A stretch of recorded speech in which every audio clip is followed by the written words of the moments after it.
नमस्कार, स्वागत है आप सभी का। आपके साथ मैं हूं मोनिका सिंह। तो इलेक्टोरल बॉन्ड को सुप्रीम कोर्ट ने असंवैधानिक बता दिया है और कह दिया है कि तमाम राजनीतिक पार्टियां अपने चंदे के बारे में मतदाताओं को बताएं। ये उनका अधिकार है। अगले आधे घंटे में हमारी इस खास पेशकश में हम आपको तफसील से खबर बताएंगे।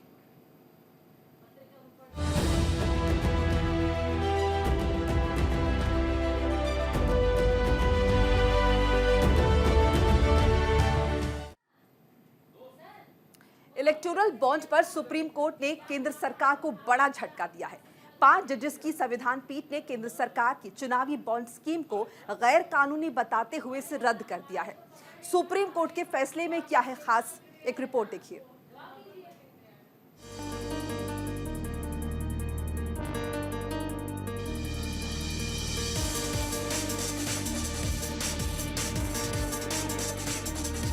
गुरुवार को सुप्रीम कोर्ट के 5 जजों की संविधान पीठ ने अहम फैसला सुनाते हुए राजनीतिक दलों के लिए फंड जुटाने वाले इलेक्टोरल बॉन्ड स्कीम को रद्द कर दिया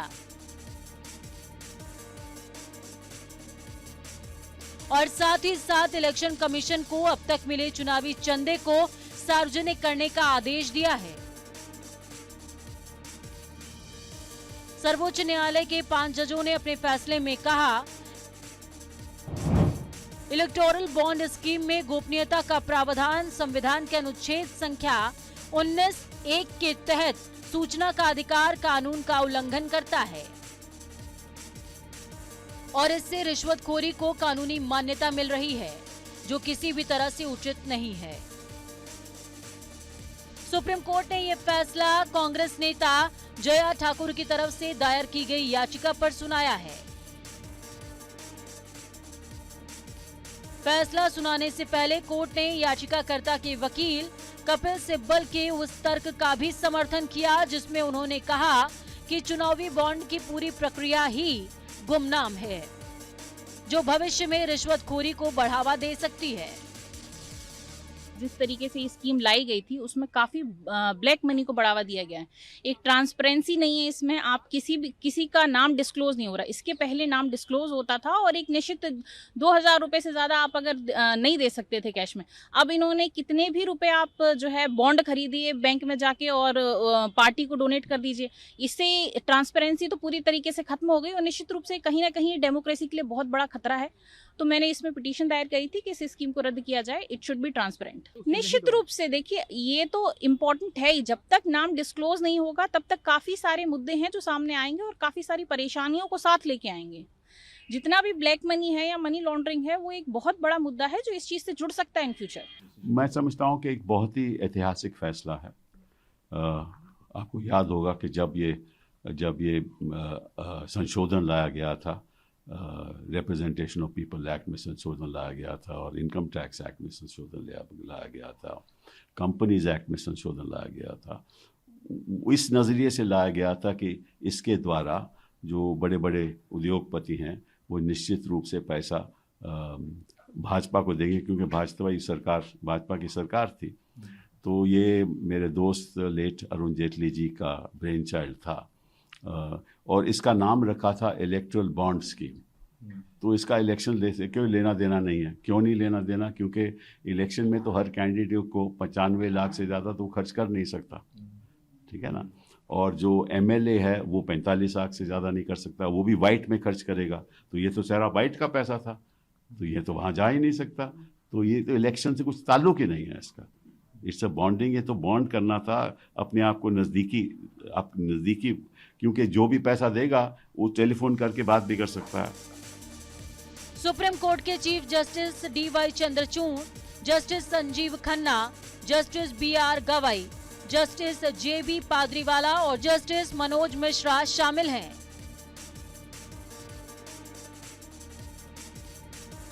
सुप्रीम कोर्ट ने कांग्रेस नेता जया ठाकुर की ओर से दायर याचिका पर 2 नवंबर को ही सुनवाई पूरी कर ली थी और फैसले को सुरक्षित रख लिया था। सुप्रीम कोर्ट के सीनियर वकील प्रशांत भूषण ने भी कोर्ट के फैसले का स्वागत किया है। आज एक बहुत ही महत्वपूर्ण फैसला सुप्रीम कोर्ट ने दिया, जिसका कि बहुत लंबा असर होगा हमारी पूरी चुनावी लोकतंत्र के ऊपर।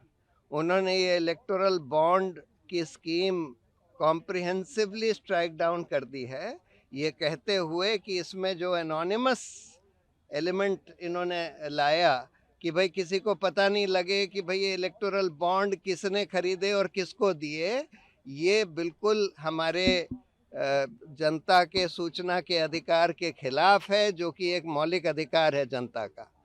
और साथ में उन्होंने तो ये जितने भी अमेंडमेंट्स आए थे कंपनीज एक्ट में, इनकम टैक्स एक्ट में, रिप्रेजेंटेशन ऑफ पीपल एक्ट में, सबको रद्द कर दिया है इलेक्टोरल बॉन्ड स्कीम को जो ला रहे थे। इलेक्टोरल बॉन्ड पर सुप्रीम कोर्ट में सुनवाई के दौरान केंद्र सरकार ने चुनावी बॉन्ड का बचाव तो पुरजोर तरीके से किया, लेकिन सुप्रीम कोर्ट ने सरकार के तर्क को दरकिनार करते हुए केंद्र सरकार के खिलाफ फैसला सुना दिया।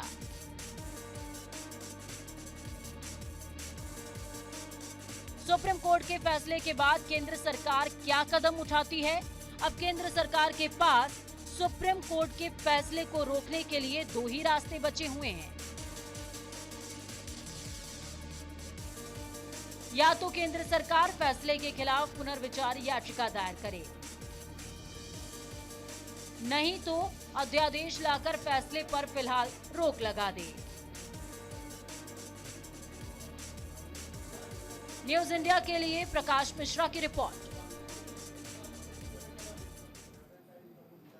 चुनावी बॉन्ड पर आया सुप्रीम कोर्ट का फैसला केंद्र सरकार के लिए किसी बड़े झटके से कम नहीं है।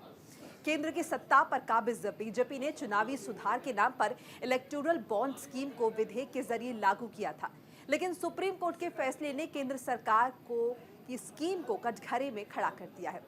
इलेक्टोरल बॉन्ड है क्या, जानने के लिए देखिए ये खास report.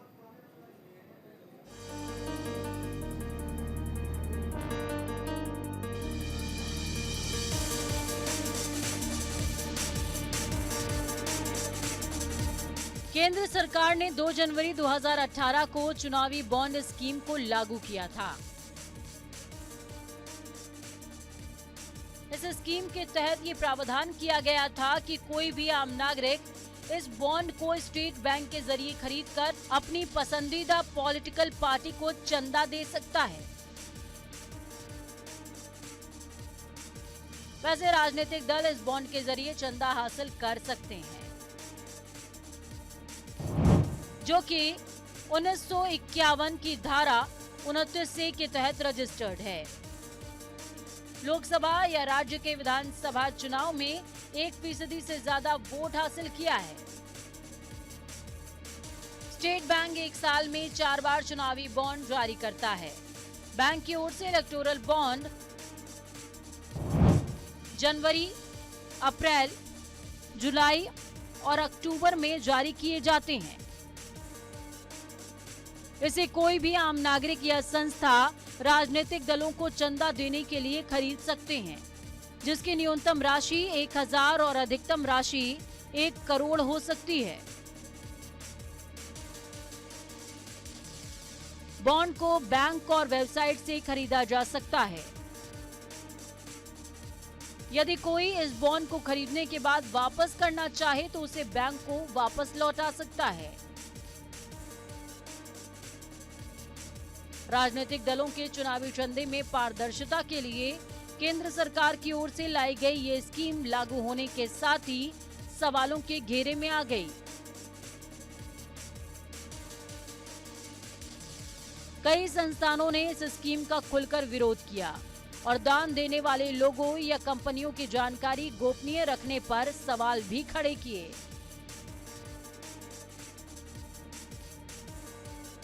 Reserve bank of India ने भी केंद्र सरकार के इस फैसले पर आपत्ति जताते हुए कहा था कि इसके जरिए फर्जी कंपनियां मनी लॉन्ड्रिंग को बढ़ावा दे सकती हैं, जो देश के आर्थिक नजरिए से उचित नहीं है। –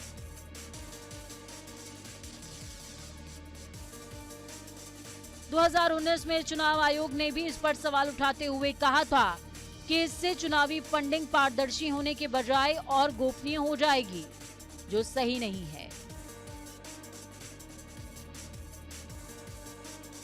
केंद्र सरकार के इस स्कीम की आलोचना लागू होने के साथ ही होने लगी, जिसके बाद कई राजनीतिक दलों से जुड़े लोगों और एनजीओ ने केंद्र सरकार के इस स्कीम के खिलाफ आवाज उठाई और इसको सुप्रीम कोर्ट में चुनौती तक दे डाली।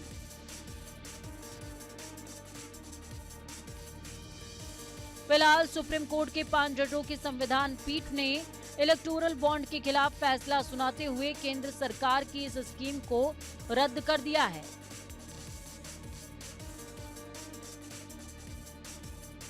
साथ ही साथ चुनाव आयोग को अब तक राजनीतिक दलों की ओर से बॉन्ड के जरिए जुटाए गए चंदे का हिसाब अपनी वेबसाइट पर सार्वजनिक करने का आदेश भी दे दिया है। सुप्रीम कोर्ट के फैसले के बाद सरकार अपने स्कीम का बचाव कर रही है, तो इसके खिलाफ सुप्रीम कोर्ट का रुख करने वाले लोग सुप्रीम कोर्ट के फैसले का स्वागत कर रहे हैं और केंद्र सरकार की आलोचना कर रहे हैं।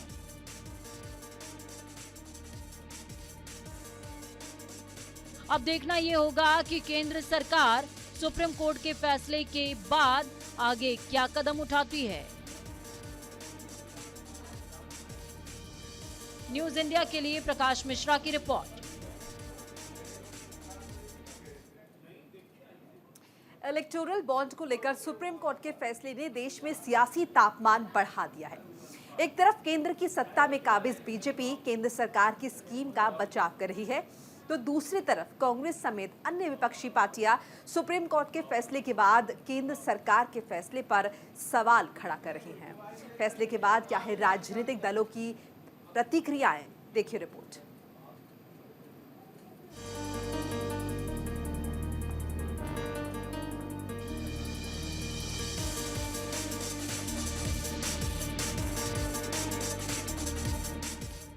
केंद्र सरकार की ओर से 2018 में लागू किए गए चुनावी बॉन्ड स्कीम के खिलाफ सुप्रीम कोर्ट के 5 जजों की संविधान पीठ के फैसले के बाद देश का सियासी पारा अचानक से बढ़ गया। केंद्र सरकार के फैसले को सुप्रीम कोर्ट में चुनौती देने वाली कांग्रेस ने सुप्रीम कोर्ट के फैसले का स्वागत करते हुए इस फैसले को केंद्र सरकार के खिलाफ सुप्रीम कोर्ट का करारा जवाब बताया है।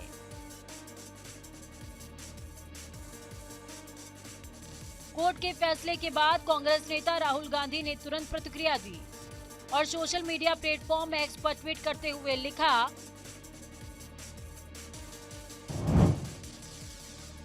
नरेंद्र मोदी की भ्रष्ट नीतियों का एक और सबूत आपके सामने है। भाजपा ने इलेक्टोरल बॉन्ड को रिश्वत और कमीशन लेने का माध्यम बना दिया था। आज इस बात पर मुहर लग गई है। राहुल गांधी के साथ साथ कांग्रेस के अन्य नेता भी सुप्रीम कोर्ट के फैसले के बाद केंद्र सरकार और बीजेपी पर हमलावर हैं।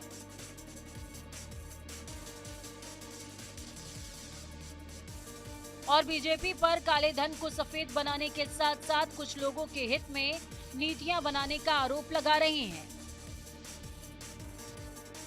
भारतीय जनता पार्टी की ब्लैक मनी कन्वर्शन स्कीम यानी इलेक्टोरल बॉन्ड स्कीम को खारिज कर दिया कि इलेक्टोरल बॉन्ड स्कीम काले धन को सफेद करने का गोरख धंधा है। वोट के बदले में, नोट के बदले में वोट का एक गोरख धंधा है और उसे सिरे से खारिज कर दिया गया है। हम इस सुप्रीम कोर्ट के ऐतिहासिक निर्णय का स्वागत करते हैं। सवाल सीधा है, भारतीय जनता पार्टी को इस इलेक्टोरल बॉन्ड स्कीम से कितने हजार करोड़ रुपया मिला? क्या सत्ताधारी दल ने कोई मेज के नीचे या पर्दे के पीछे ऐसी डील की थी उन सारे कॉरपोरेट से कि आप हमें चंदा दो और चंदे के बदले में उगाही आप इलेक्टोरल बॉन्ड्स के माध्यम से दो? उचित फैसला है, सकारात्मक फैसला है, रचनात्मक फैसला है, सही फैसला है, जो लोग लोकतांत्रिक प्रक्रिया की जो पारदर्शिता है उसमें विश्वास रखते हैं। वो सब लोगों को इस फैसले का स्वागत करना चाहिए।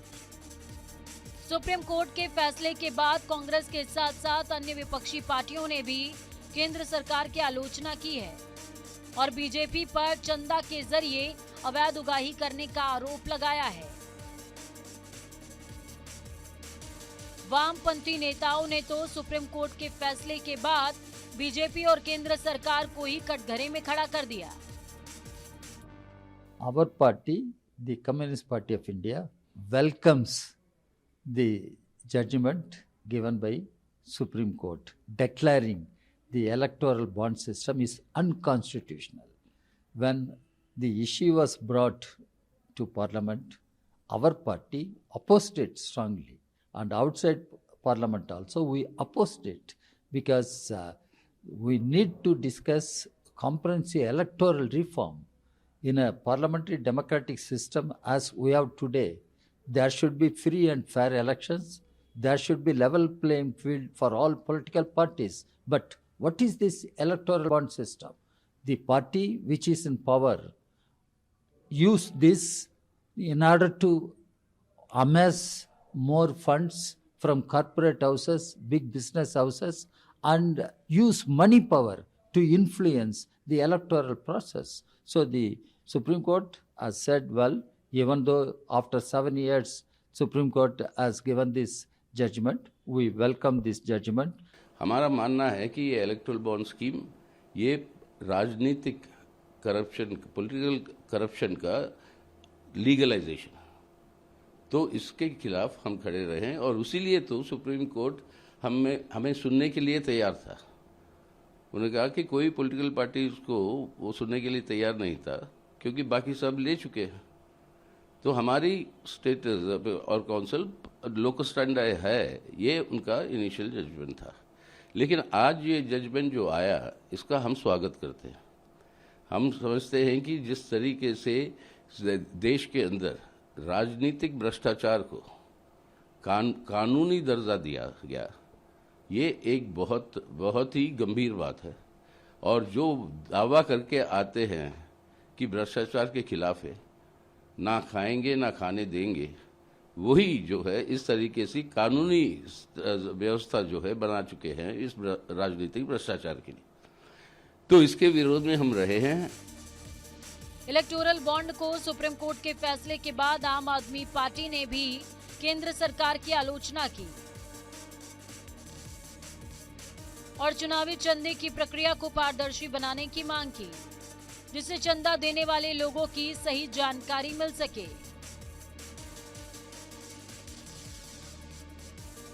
चुनावी बॉन्ड पर सुप्रीम कोर्ट के फैसले का बीजेपी ने बचाव किया है। बीजेपी का कहना है कि केंद्र सरकार ने इस स्कीम को चुनावी सुधार और पारदर्शिता के लिए लागू किया था, लेकिन विपक्ष बेवजह ही इस स्कीम को बदनाम कर रहा है, जो केवल राजनीतिक लाभ हासिल करने का एक जरिया है। चुनाव सुधार से संबंधित कई बड़े और कई महत्वपूर्ण फैसले किए, जिसका प्रभाव भी पड़ा। जैसे कि आप देखिए 100% जो मतदाता है उनके पास वोटर आईडी कार्ड हो गया है, जो अपने मतदान का आसानी से बहुत ही अच्छी तरह से जो है वो इस्तेमाल कर पाते हैं। उसी तरह से चुनाव में जो राजनीतिक पार्टियों की फंडिंग है उसमें पारदर्शिता हो, इसके लिए जो है वो ये कदम उठाया गया। तो मैं मानता हूं कि ये कदम जो है वो ब्लैक मनी पर कंट्रोल करने और चुनाव की फंडिंग में या पॉलिटिकल पार्टीज की फंडिंग में पारदर्शिता हो, इसके लिए है। लेकिन सुप्रीम कोर्ट ने क्यों फैसला किया, क्या किया, उसका तो अध्ययन मैंने नहीं किया, सरकार उसके बारे में देखेगी। इलेक्टोरल बॉन्ड को लेकर जारी बहस के बीच केंद्र सरकार आगे क्या कदम उठाती है, ये तो आने वाला वक्त बताएगा। लेकिन सुप्रीम कोर्ट के फैसले ने कहीं न कहीं केंद्र सरकार को बैकफुट पर जरूर खड़ा कर दिया है और विपक्ष को एक और मुद्दा दे दिया है। न्यूज इंडिया के लिए प्रकाश मिश्रा की रिपोर्ट। तो बीजेपी भले ही बचाव करे हो, लेकिन इलेक्टोरल बॉन्ड पर सुप्रीम कोर्ट के फैसले के बाद विपक्षी पार्टियों को बड़ा मुद्दा मिल गया है। इसी के साथ ही इस पेशकश में फिलहाल इतना ही। न्यूज इंडिया पर खबरें लगातार जारी है। नमस्कार।